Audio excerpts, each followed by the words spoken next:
IAS officer Smita Sabharwal అత్యవసరంగా ఢిల్లీ పర్యటనకు వెళ్ళబోతున్నారా?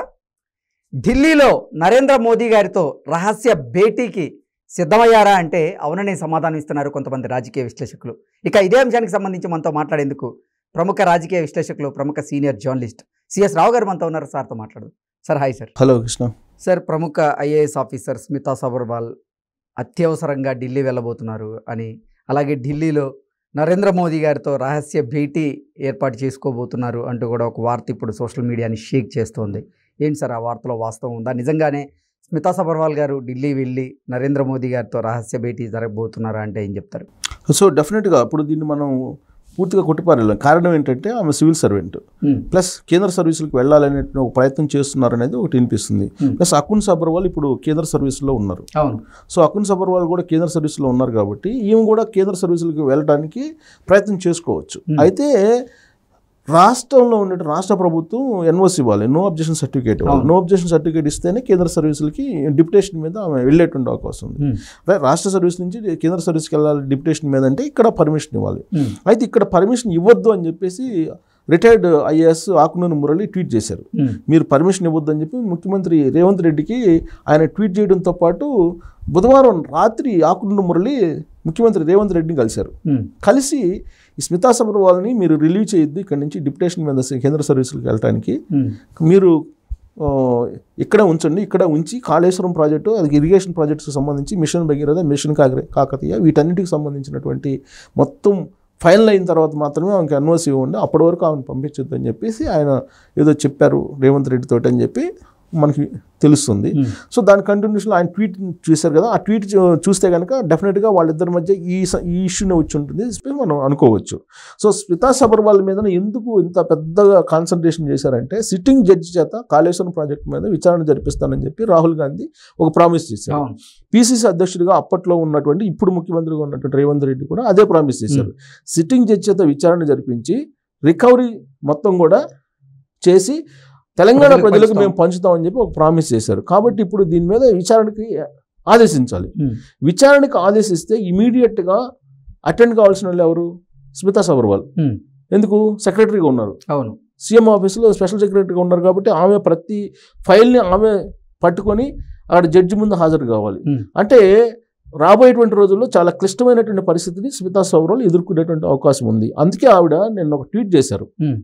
ఎన్నో ఎత్తుపల్లాలని ఎదుర్కొని 23 సంవత్సరాలుగా ఈ స్థాయికి వచ్చాము, ఒక్కసారి వెనక్కి వెళ్తే ఎలా ఉన్నానని చెప్పి ఒక ఫోటో కూడా పెట్టడం జరిగింది. ఫోటో పెట్టి నేను ఏ ఛాలెంజ్నైనా ఫేస్ చేయబోతున్నాను అంటే ఛాలెంజ్ని ఎదుర్కోబోతున్నాను అని చెప్పి ఆవిడ ఆ ట్వీట్లో పెట్టారు. అంటే అక్కడ తెలుసు ఒక పెద్ద ఛాలెంజ్ ఇమీడియట్గా ఉంది అనేటువంటి విషయం ఆవిడకి తెలుసు. ఏం ఛాలెంజ్ అంటే ఇదే, ఎంక్వైరీకి ఆదేశిస్తామని చెప్పేసి ఆల్రెడీ నీటిపారుదల శాఖ మంత్రిగా ఉన్నటువంటి ఉత్తమ్ కుమార్ రెడ్డి ఢిల్లీ వెళ్ళి ఆయన ఎంపీ పదవికి రాజీనామా చేసి అక్కడ ఢిల్లీ మీడియాతో మాట్లాడుతూ ఏం చెప్పారు, మేము ఎంక్వైరీకి ఆదేశించబోతున్నాము ఈ కాళేశ్వరం ప్రాజెక్టు మీద అని చెప్పేసి చెప్పాడు. ప్లస్ దానితోడేంది, జాతీయ డ్యామ్స్ సేఫ్టీ వింగ్ ఏదైతే ఉందో అది ఆల్రెడీ రాష్ట్ర డ్యామ్ సేఫ్టీ వింగ్కి ఒక లెటర్ రాసింది తాజాగా. ఏం రాసిందని అంటే, ఇప్పుడు మీరు మొత్తం మేడిగడ్డల నీళ్ళని ఖాళీ చేసేసేయండి, ఆ నీళ్ళు గడ్డ ఖాళీ అయిన తర్వాత మిగతా ప్రాజెక్టుకు సంబంధించి మీరు మీకు కనిపించినట్టు లోపాలు ఏంటో మాకు పంపించండి, తర్వాత ఫైనల్ రిపోర్ట్ మేము ఇస్తామని చెప్పి చెప్పింది. నేషనల్ డ్యామ్ సేఫ్టీ రిపోర్టు ఇచ్చింది ఆల్రెడీ. ఏమిచ్చింది? దాని డిజైనింగ్లో లోపాలు ఉన్నాయి, నిర్వహణలో లోపాలు ఉన్నాయి, నిర్మాణంలో లోపాలు ఉన్నాయని చెప్పి చెప్పింది, ఆల్రెడీ చెప్పేసింది. అయితే దాన్ని కాదంటున్నారు కదా వీళ్ళు, సిడబ్ల్యూసి పర్మిషన్ లేదని చెప్పి చెప్పేశారు. సిడబ్ల్యూసి పర్మిషన్ తోటే ఇలాంటి ప్రాజెక్టులు కట్టాలి. కానీ సిడబ్ల్యూసి పర్మిషన్ తీసుకోకుండా state dam safety permission wing permission తీసుకొని ఈ ఎత్తిపోతల పథకాన్ని కట్టారు కాళేశ్వరాన్ని. కరెక్ట్గా ఈ పాయింట్ దగ్గరే నేషనల్ డ్యామ్ సేఫ్టీ తప్పుపడుతుంది. ఇప్పుడు నీళ్ళని తీసేసేయండి, అసలు దాన్ని మళ్ళీ రీకన్స్ట్రక్ట్ చేయాలా లేదంటే దాన్ని మరమ్మతు చేయొచ్చు అనేది చెప్తాం మేము. ఇప్పుడు ఆ నీళ్ళని పోయిన తర్వాత మాకు రిపోర్ట్ పంపించండి అని చెప్పారు. సో ఈ చెప్పిన తర్వాత నీటిపారుదల శాఖ మంత్రిగా ఉన్నటువంటి ఉత్తమ్ కుమార్ రెడ్డి మేము ఆదేశిస్తాము విచారణకి అని చెప్పి చెప్పారు. విచారణకు ఆదేశించినట్టు జరిగితే అంటే ఆ మాట అనకూడదు, కానీ మరో శ్రీలక్ష్మి లాగా స్మితా సబర్వాల్ అటెండ్ కావాల్సి వస్తుంది జడ్జెస్ దగ్గర, న్యాయస్థానం దగ్గర అటెండ్ కావాల్సి వస్తుంది. ఖచ్చితంగా న్యాయస్థానం దగ్గర నిలబడాల్సి వస్తుంది స్మితా సబర్వాల్. తన ఎంటైర్ కెరియర్ మొత్తం కూడా ఇప్పుడు సరిపోతుంది.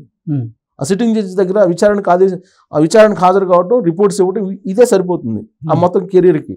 సో కాబట్టి ఇప్పుడు ఇంత ఛాలెంజ్ ఉందని చెప్పి ఆ ట్వీట్ల ద్వారానే పరోక్షంగా చెప్పేశారు. సో ఈ ఛాలెంజ్ని ఫేస్ చేయడం అంటే మామూలు విషయం కాదు. సో కాబట్టి ఇప్పుడు ఇమీడియట్గా సెంట్రల్ సర్వీస్కి వెళ్ళి అక్కడ ఏదో సేవ్ కావాలనేటువంటి ప్రయత్నం చేస్తున్నారు అనేది ఆకునూరి మురళి రిటైర్డ్ ఐఏఎస్ చెప్పినటువంటి మాట. దానికి అడిషనల్ ఇంకో మాట చెప్పారు. ఆయన ఒక సామాజిక వర్గాన్ని ఉపయోగించుకొని ఆమె అక్కడ బలమైనటువంటి నెట్వర్క్ నడుపుతున్నారని చెప్పి ఆయన చేసినటువంటి ట్వీట్. అంటే ఏంటి, అక్కడ ఇప్పటికీ కూడా ఢిల్లీలో ఒక సామాజిక వర్గానికి సంబంధించి మొత్తం అడ్మినిస్ట్రేషన్ అంతా కూడా ఆ సామాజిక వర్గం చేతిలోనే ఉంటుంది. అది వాస్తవం ఆకునూరి మురళి చెప్పింది. అంటే బలమైనటువంటి సామాజిక వర్గం చేతిలోనే అక్కడ ఎగ్జిక్యూటివ్ సిస్టమ్ అంతా కూడా ఉంది. సో ఆ సామాజిక వర్గాన్ని ఉపయోగించుకొని ఈమె సేఫ్ సైడ్గా బయటపడాలనేటువంటి ప్రయత్నం చేస్తున్నారనేది ఆకునూరి మురళి యొక్క ట్వీట్ యొక్క అభిప్రాయం. సో ఇప్పుడు సేవ్ కావాలంటే ఎక్కడికి వెళ్ళాలి? ఇమీడియట్గా పిఎంఓ ఆఫీస్కి వెళ్ళాలి. పిఎంఓ ఆఫీస్లో ఉన్నటువంటి సెక్రటరీస్ ఎవరైతే ఉన్నారో వాళ్ళు ఒక సామాజిక వర్గానికి సంబంధించినటువంటి వాళ్ళు, ఆ సామాజిక వర్గానికి సంబంధించినటువంటి వాళ్ళని సేవ్ చేస్తారు, రక్షిస్తారు ఒకళ్ళు తప్పు చేసిన అనేటువంటి అభిప్రాయం ఆకునూరి మురళి రిటైర్డ్ ఐఏఎస్ ఆయన వ్యక్తం చేశారు ట్వీట్ ద్వారా. సో కాబట్టి ఇప్పుడు ఇమీడియట్గా ఎక్కడికి వెళ్ళాలి? పిఎంఓ ఆఫీస్కి వెళ్ళాలి. పిఎంఓ ఆఫీస్కి వెళ్ళాలంటే ప్రైమ్ మినిస్టర్ ఒకసారి లైన్ కలిపితే ఆల్రెడీ పొలిటికల్గా ఇంక పరిచయాలు ఉన్నాయి కాబట్టి ఇక్కడ బీఆర్ఎస్ పార్టీ అగ్రనేతలతోటి వాళ్ళ ద్వారా ఒకవేళ లైజనింగ్ చేసుకొని పిఎంఓ ఆఫీస్కి వెళ్ళేటువంటి ప్రయత్నం చేస్తున్నారా, లేదంటే పిఎంఓ ఆఫీస్లోనే ఆకునూరి మురళి చెప్పిన విధంగా లైజనింగ్ చేసుకొని అక్కడ ఉండేటువంటి లాబింగ్ ద్వారా పిఎం తోటి కలవబోతున్నారా అనేటువంటి ఒక ప్రచారం అయితే ఉంది. సో రేపో మాపో ఆమె అయితే పిఎం ఆఫీస్లోనో లేదంటే పిఎంను కలిసేటువంటి అవకాశం ఉంది అనేది లేటెస్ట్గా వినిపిస్తూ ఉంది. సో ఈమె చుట్టూరు ఇంత వివాదాలు నడుస్తున్నాయి. స్మితా సబర్వాల్ చుట్టూరు ఇన్ని వివాదాలు నడుస్తూ ఉన్నాయి. సో ఇప్పుడు నరేంద్ర మోడీని కలిస్తే కనుక అప్పుడు ఏం జరుగుతుంది అనేది ఒక పెద్ద ఆసక్తికరమైన అంశం. అంటే ఇప్పటికే ఆమె పొలిటికల్గా ఎంటర్ కావాలనేటువంటి ఒక ఆలోచన చేసి ఆ ఆలోచనను పంచుకోవడానికి ఒకవేళ నరేంద్ర మోడీ దగ్గరికి బీఆర్ఎస్ పార్టీ వాళ్ళు పంపించే అవకాశం ఉందా, లేదు ఇక్కడ ఆల్రెడీ కిషన్ రెడ్డి తోటి మాట్లాడుకొని పొత్తు అనేది ఒకటి ఒపీనియన్కి వచ్చిన తర్వాత కిషన్ రెడ్డితో మాట్లాడుకొని పిఎం దగ్గరికి పంపిస్తారా? ఒకవేళ పిఎం దగ్గరికి పంపిస్తే పిఎం అసలు బీఆర్ఎస్ పార్టీ కాదు బీజేపీ తరఫు నుంచే పోటీ చేయమని చెప్పి అడిగారు అనుకో, ఇంకా సేఫ్ సైడ్ కదా. సో ఏదైనా సరే పొలిటికల్గా ఎంటర్ అయితేనే ఇప్పుడున్న పరిస్థితుల్లో స్మితా సబర్వాల్ సేఫ్ సైడ్గా బయటకు వస్తుంది. ఆమె ఏదైతే అనుకుంటున్నారో రేవంత్ రెడ్డి మీద పై చేయిగా నిలిచేటువంటి అవకాశం ఉంది. అదర్వైజ్ విచారణ ఫేస్ చేయాల్సి ఉంటుంది. కాబట్టి సేఫ్ సైడ్ ఏంటంటే ముందు చూస్తే నుయ్యి వెనక చూస్తే గొయ్యి అనేటువంటి పరిస్థితులు ఉంది. కాబట్టి ఇప్పుడు పొలిటికల్గా ఎంటర్ అయ్యి నరేంద్ర మోడీ దగ్గరికి వెళ్తే నరేంద్ర మోడీ ఖచ్చితంగా పొలిటిక్స్లోకి రావడానికి యాక్సెప్ట్ చేస్తారు అనేటువంటి ఒక టాక్ నడుస్తుంది. ప్లస్ ఇప్పుడు ఆల్రెడీ రాష్ట్రంలో తెలంగాణ రాష్ట్రంలో లోక్సభ 2024 లోక్సభ ఎన్నికల్లో ఖచ్చితంగా 10 నుంచి 12 ఎంపీలను మనం కైవసం చేసుకోవాలనే యాంగిల్లో బీజేపీ కూడా ఉంది. బీజేపీ కూడా కసరత్తు చేస్తుంది. ఎందుకంటే ఆల్రెడీ మన పర్సంటేజ్ పెరిగింది. అసెంబ్లీ ఎన్నికల్లో 18% వచ్చేసింది మనకి. అంతకుముందు అసెంబ్లీ ఎన్నికల్లో ఉన్నటువంటి 7% నుంచి ఇప్పుడు 18%కి వచ్చాము. సో రాబోయేటువంటి రోజుల్లో మనం ఎంపీలను మరిన్ని గెలుచుకోవాలి. ఇప్పుడు ఆల్రెడీ 19 కాన్స్టిట్యున్సీల్లో అసెంబ్లీ కాన్స్టిట్యున్సీ సెకండ్ ప్లేస్లో ఉన్నాం.